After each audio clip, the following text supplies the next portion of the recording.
My name is Keith Halgrud. I'm the Director for the State of California for CA Technologies. Thanks for attending the session today. The genesis for this session was really a dialogue with a few different people. We started talking about all the massive breaches and security events happening, and it's just really pervasive in the press. You look at stuff like the OMB breach, and every single day there's something else going on. But then in talking to our colleagues on the state side of the business that are focused on cybersecurity, we're not getting a lot of feedback from them that their cybersecurity budgets are growing exponentially to deal with the glut of cyber threats. So we decided to pull together a panel of folks to discuss how to go about some funding strategies, how to make cybersecurity more pervasive, more relevant to that executive team, and some ideas to go about putting together that plan and cobbling together that funding. And so to that end, we pulled together a panel of industry experts here today.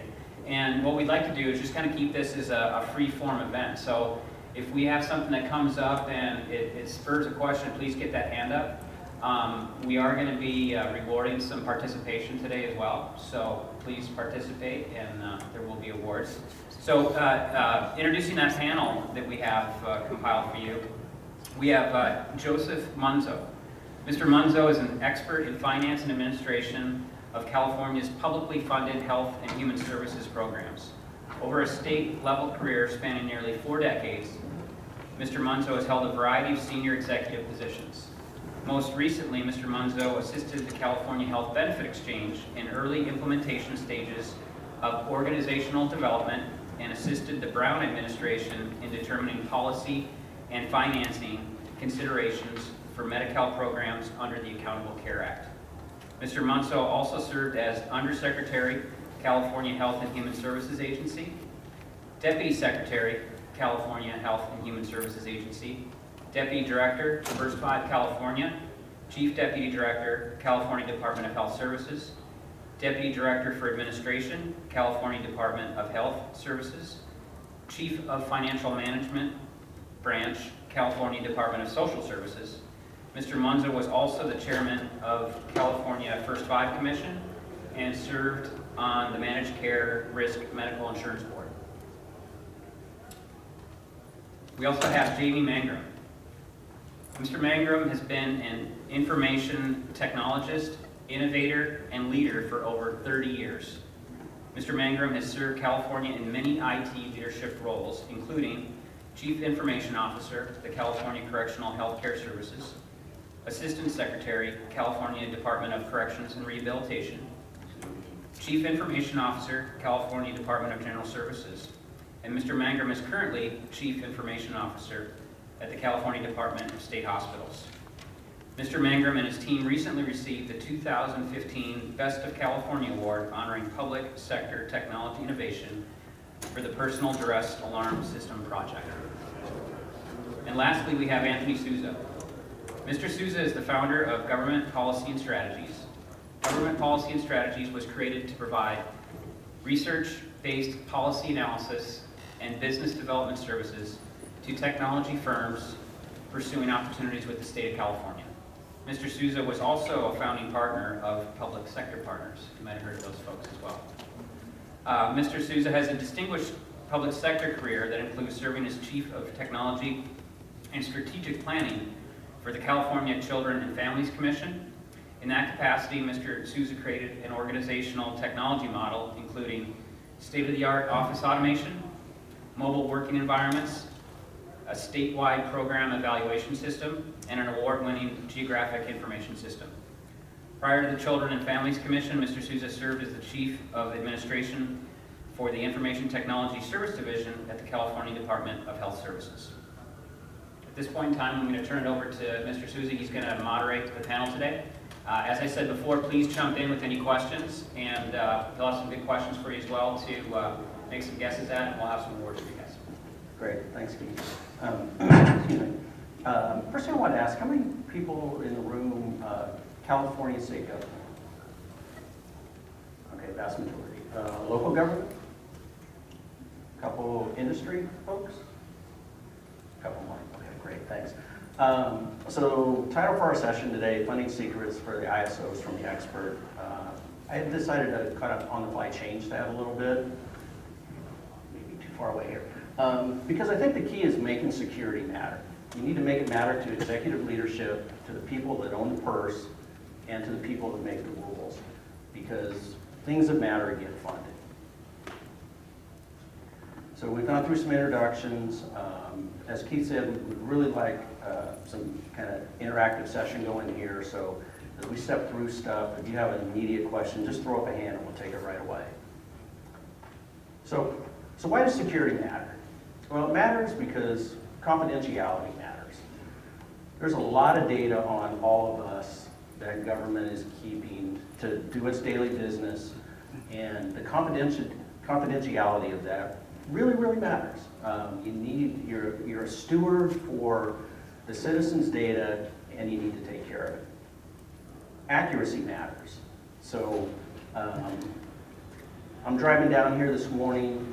I sure wouldn't want to get pulled over because there's a warrant out for me because someone hacked into a system and changed a bunch of data, and all of a sudden I show up as a criminal. I wouldn't want that to happen. So we have to protect the data assets that we have to make sure that no one goes in and does anything nefarious with it. And we've sort of got a moral obligation to do no harm with the data that we collect on people and require people to give us. So, we don't want to do harm by having someone end up with a bad credit score because some of their financial data was compromised, or end up with a bunch of charges on credit cards because their financial data was compromised. So we've got an obligation to protect data. Also, it's pretty dang expensive to get breached. So, most of us have heard about the Target breach. So 70 million records, net cost impact $252 million to Target for that breach. Home Depot had a breach, 56 million records with a net cost impact of $62 million. So an entity, the Ponemon Institute, did a study that shows that the net cost impact of a public sector breach is $172 per record impacted. So let's kind of maybe extrapolate that up a little bit. So California population right now, roughly 39 million folks. Licensed drivers in the state, about 24 million. Number of people employed in non-agriculture jobs, about 13 million. Number of people on Medi-Cal right now, about 12 million. So I decided to kind of play with those numbers a little bit, and I quickly moved away from using the Ponemon Institute numbers that I had just showed of $172 cost per record, because those numbers were astronomical. They were moving into the billions of dollars of costs for breaches of certain types of entities. So California licensed drivers, 24 million. So say DMV gets breached and every record is accessed by somebody. If I use the number that Target had, which was roughly $3.50 per record to deal with the breach, that'd be $86 million on DMV for a breach. It's a good number. Total number of people employed, roughly 13 million. Most of those people probably file in a tax return. So 1 year's worth of tax returns, there's a breach that accesses those. Rough cost, maybe $46 million to take care of. Total number of folks on Medi-Cal, about 12 million. So all those Medi-Cal folks, a lot of public health information there, maybe $43 million to deal with that breach. Now these numbers are hypothetical, but you can do the math on them, and they extrapolate out pretty well. So right now I'm going to kick a question over to Joe. So if, say during your time over at Department of Health, and you had a breach of, say, the main database system where all of the claims are held, MIS DSS, and say you got dropped a $43 million remediation cost, how would the department have done about funding that? Well, I guess it's the good news is it's so big that somebody would have to help us. The bad news is most of us probably wouldn't be around after it occurred. You know, typically in the old days, when breaches occurred, it was because somebody left something on a laptop, somebody did something wrong with a mailing that went to the wrong place or whatever. It wasn't the issue of the cybersecurity stuff that we're seeing today, where people are trying to ping into networks and get in, and you have these massive kinds of things. So I think when it gets to that large of a size, you'll be reacting with your control agencies and the legislature to try and deal with something that large. The problematic ones become if it's a smaller breach, and say it's 5 million or 7 million, then typically you got to figure out how you're going to look inside your organization to try and figure out how you're going to fund that and deal with it. The smaller it becomes, the more people are going to look at you to figure out how you're going to fund it, and then you've got to look at, you know, your typical sources of ways to try and fund that. Is that better? In terms of, do you have savings within your support budget, which is your personal services, your operating expenses, et cetera? Do you have savings within, in the Health and Human Services Agency? We also had what they called local assistance funding, which that went to local levels, et cetera. Do you have money there to try and fund it? If not, then you've got to go out and look at ways to try and fund that through either deficit spending, knowingly spending a deficit that people know you're going to do that, or and work with the legislature to get a new appropriation, or try and figure out where else you can take it from within state government, if there is a fund to do that. But the issue with the larger it is, actually probably the easier it is to get the money, because somebody has to help you.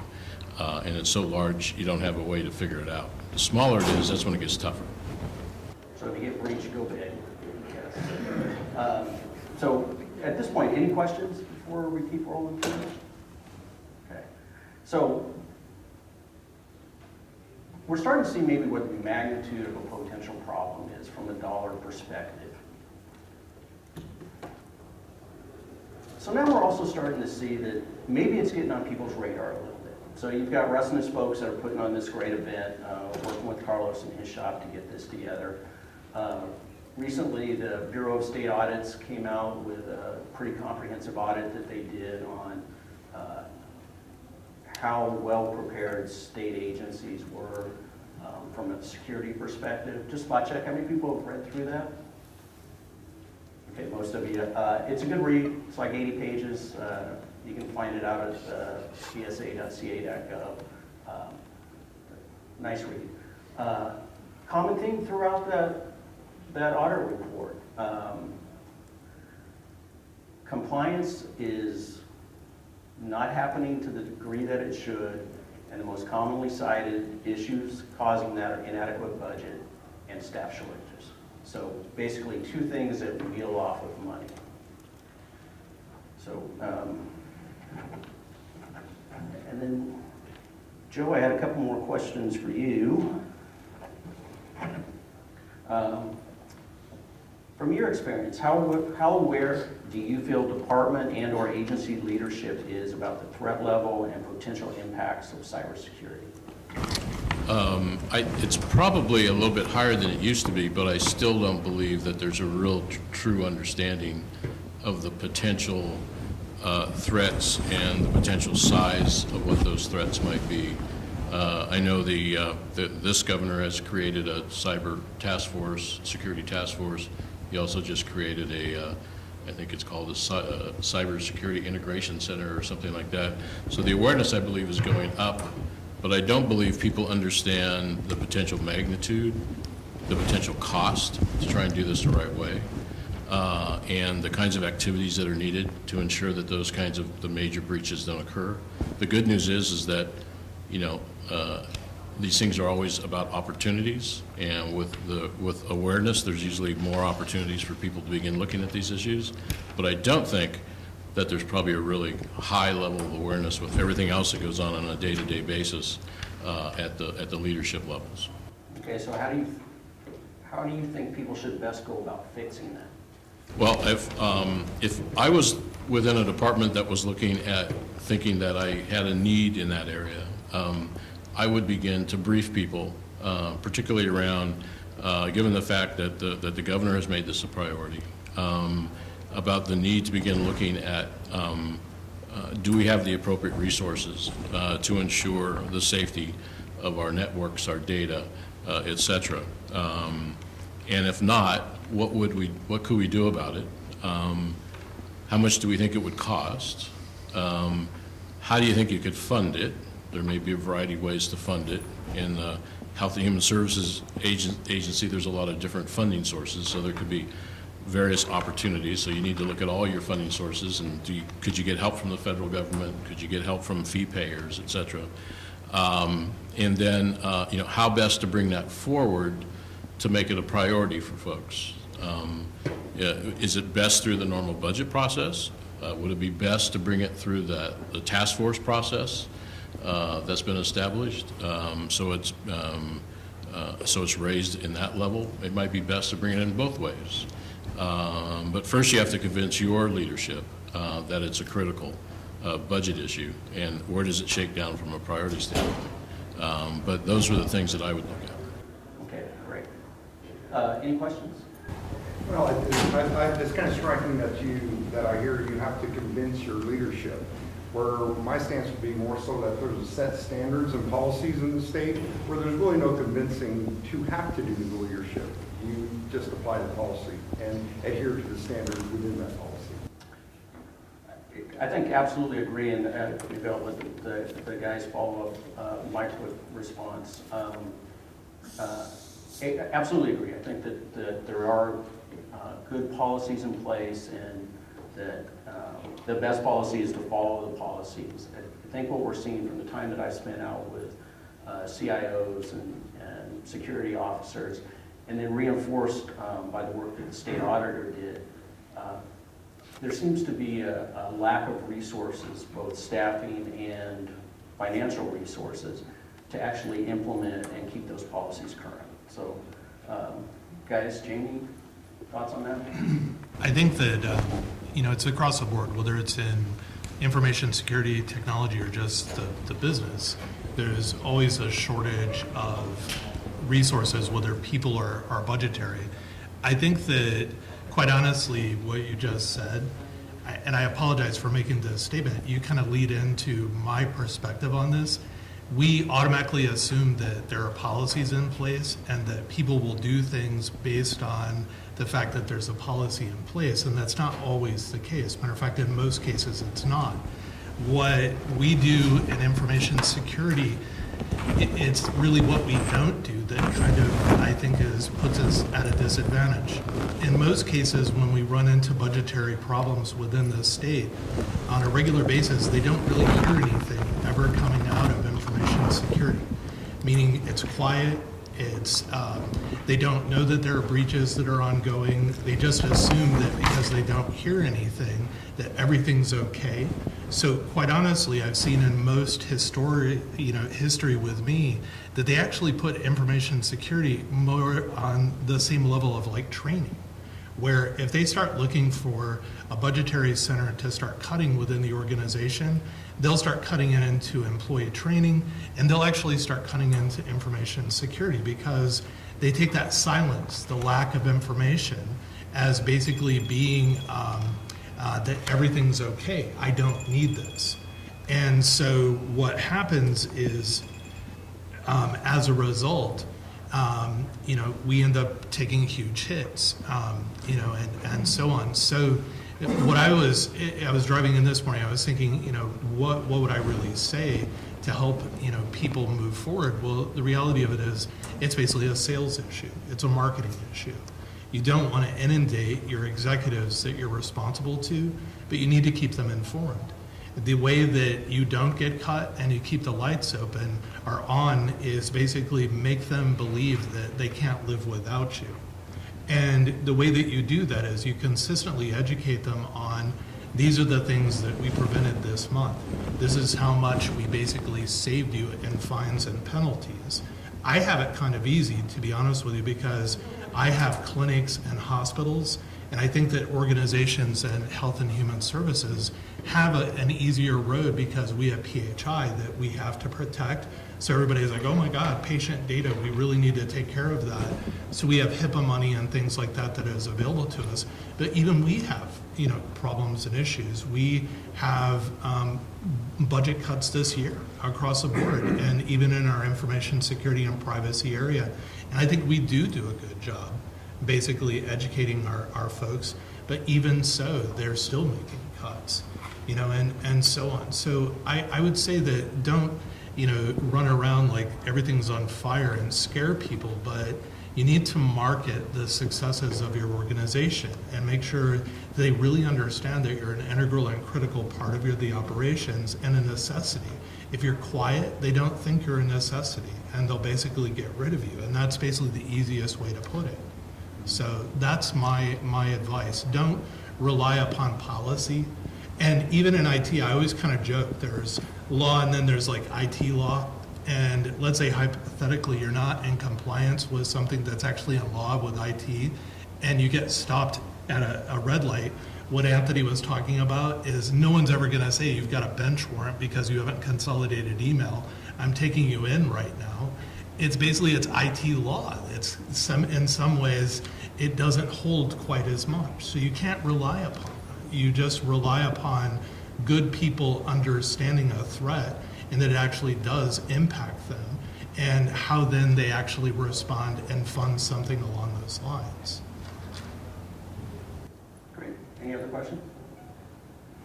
Okay, so kind of a little common thing you heard from both Jamie and Joe was people have to understand that security is a priority because money's going to follow the priority.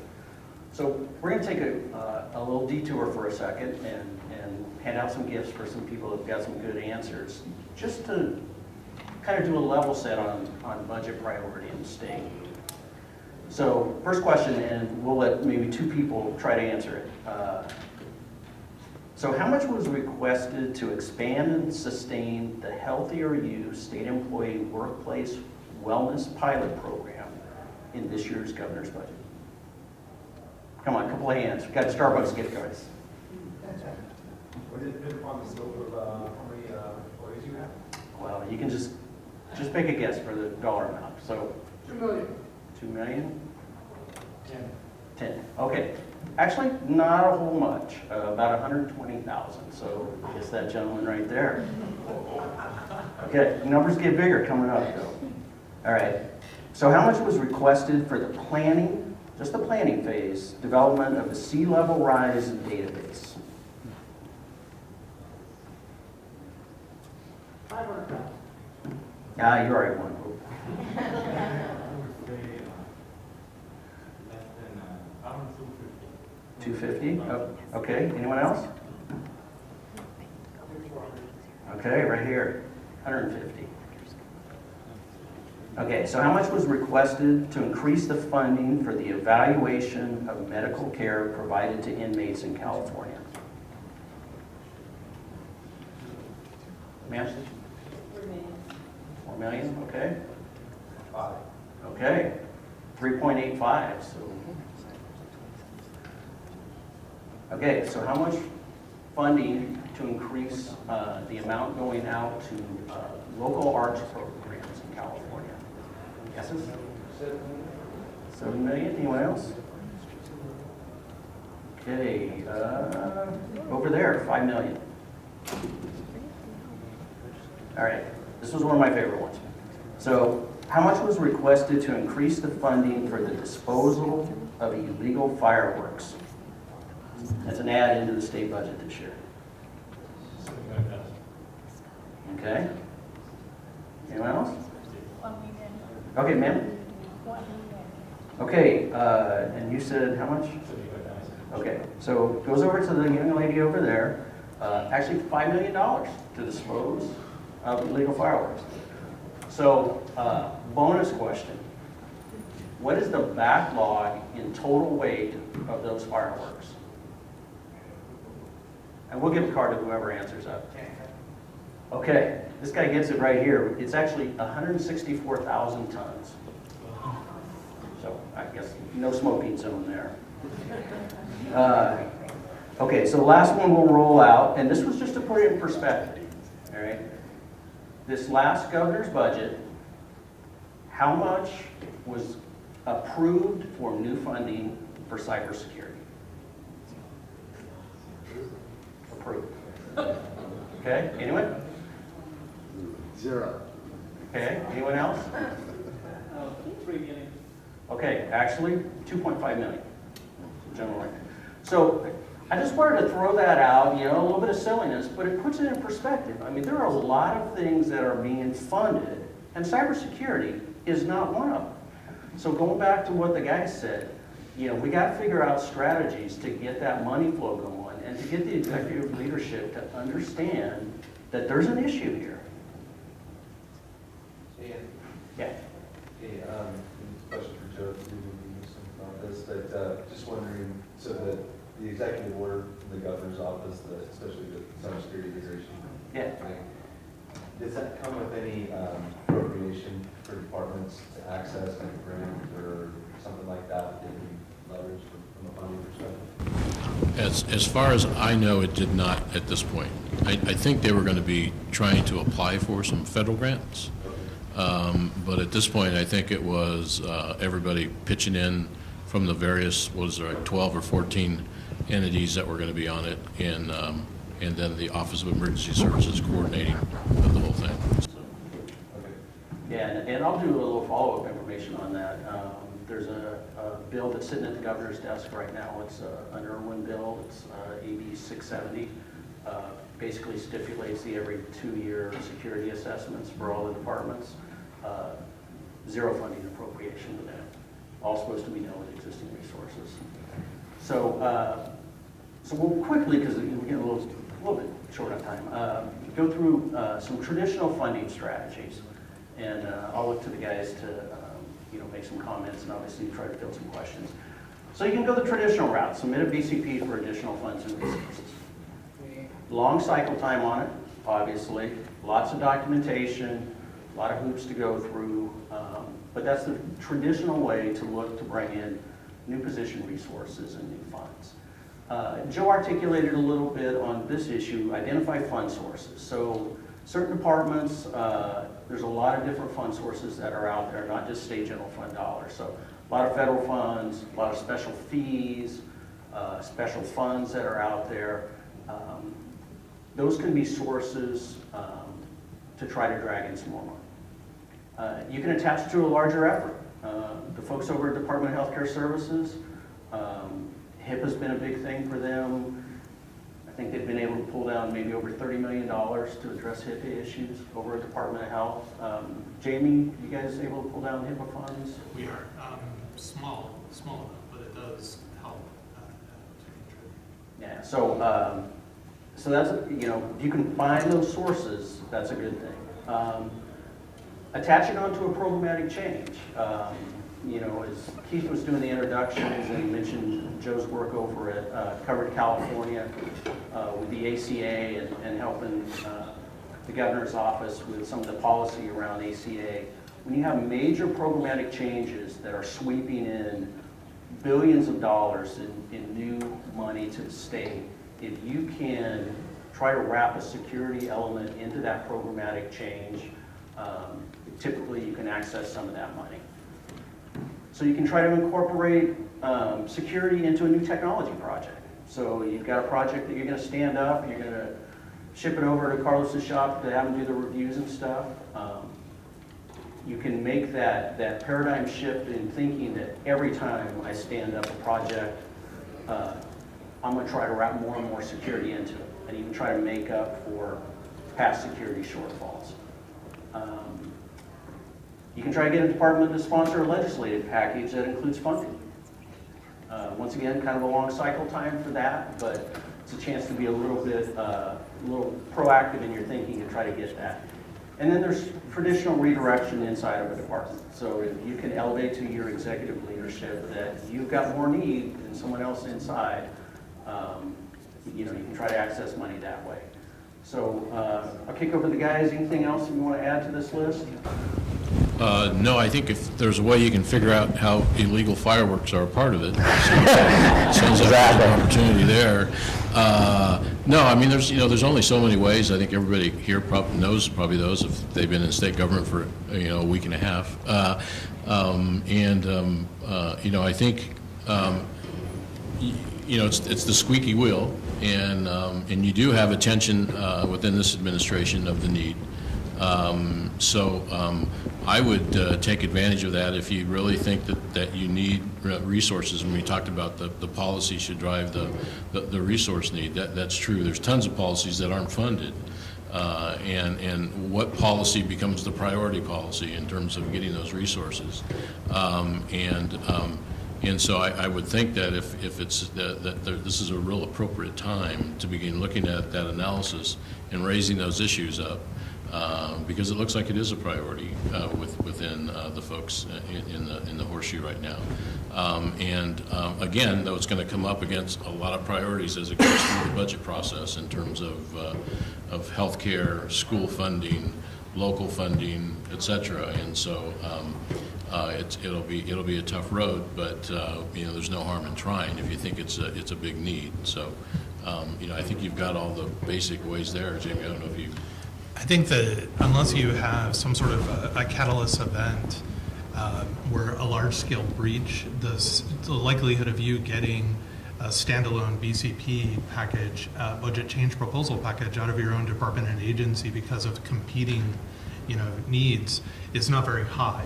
And so you're left then with, I'd say, two viable strategies that you've already pointed out, where you really need to try to, in a very small amount in each package that you take forward, where you're deploying a new system, a new technology, folding it into that, you're asked. So it's basically part of something larger, and they can see that as a tangible alignment with, well, you need this, okay, this is a supportive need.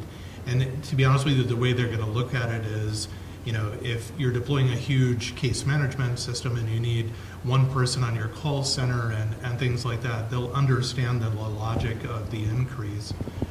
The other is, and the more likely of how things are done, is its realignment within existing budgets, and so on. But it's definitively, unless you've had some sort of large-scale breach and whoever your replacement is, they're taking a BCP package forward, that's the only way that I see you, taking a standalone, out the door and successfully taking it through all the different control agencies and the legislature. Yeah, unfortunately, less reactionary than proactionary. But that's government, period. That's how we conduct our business, is most of the time, if you look at key actions and things that are funded that we're doing, they tie back to some sort of a catalyst event that occurred, whatever it is, that kind of drives that change. That's unfortunate, but it really is how we do things. So Yeah, and I think that the opportunity to be proactive is probably working with the task force. right. But it'll be a combination of stuff. That'd be the real proactive place right now, if you could get some movement there to look at standardizing funding, making it part of standard costs as you get budgetary approvals, those kinds of things. Because I agree with Jamie, it's hard when it shakes up all the way through from a priority standpoint. Unless you're trying to address something that happened, it'll be a tough sell. I'll be happy to anybody that wants. I'll either sell you a psych facility or a hospital or a portion of it, and then that actually may help you at least achieve some gain. Then you have HIPAA and other funds that are available. So if you guys want to see me afterwards, I'd be happy to sell you a unit, a wing, whatever. So. Okay. Yeah, absolutely. So I have a question on both slides, basically. It's a general question. When I talk to my accounting department, during the planning, they do a yearly planning for projects. One question they always ask, what is the percentage of, how much money you need? So is there a standard or something that you use? 5% of every project is required. The total amount of a project cost, let's say 5% or 2% is required for a security or all data security. So is there a kind of recommendation that falls for community? So I can tell every time here is the percentage. Sure. Can plan better. Well, so there's, you can rely upon like things like the Gardner source of information, but the reality is that that's not really accepted in government because it's aimed at the private sector, and you're never going to get what Gardner says you should have in ratios for anything. So it's more or less, it's just, I'd say precedents, within the state where others are doing the same. Right now, I don't have a percentage in an algorithm that I can give you, and it's something that for a lot of our needs in IT and information security, we need to start developing that, I'd say, contingency ratio of if you increase this much of your footprint of technology that you're deploying and things you need to protect, what is that magic percentage then ratio of adding X number of staff and support people? The reality of it is organization, any support entity like HR, your own accounting organization and so on is facing exactly the same types of challenges of how do you grow as a support organization without being a revenue generating organization and increase your staff in dollars. So. Just real quick, so I run down the last few minutes. There's some not so traditional ones that I think the guys actually touched on. Getting Department of Technology to put in a statewide BCP to kind of true up everybody. We mentioned before, having everyone that's maybe submitting a technology project for approval to ask for a security element. Obviously, we'd have to convince the Department of Technology to approve those all the time. Joe touched on convincing the Department of Finance maybe to create up a standard budget allocation for every new position so that every time a position gets approved, there's some kind of security cash that gets put into the budget for that. And then enhanced redirection, overhead within your own entity. Most IT divisions are overhead funded inside of their organization, so you can convince the accounting and budget folks internally that they should push up some of those overhead rates so that you can handle security for your whole portfolio. That's another strategy. So some of the keys. We've talked about it before. Raise the status issue of security. Be bold and educate the executive leadership. They need to know it's an issue. They need to know what your kind of funding status is to be able to address that issue. A little bit touching on the question that this gentleman had. You should document the time and funds that you're spending currently and document what you cannot do due to funding and resource constraints. Document, document, document, because every funding request that you put forward, people are going to ask. They're going to want to see the metrics on it, so document it. Get friendly with your administrative leadership and staff inside your organization. Ask them how you can creatively access funding. They know where all the money's hidden. They know how to get new funding. Become their friend. And then there's some new budget control language out. It would behoove you to understand it and be able to leverage it.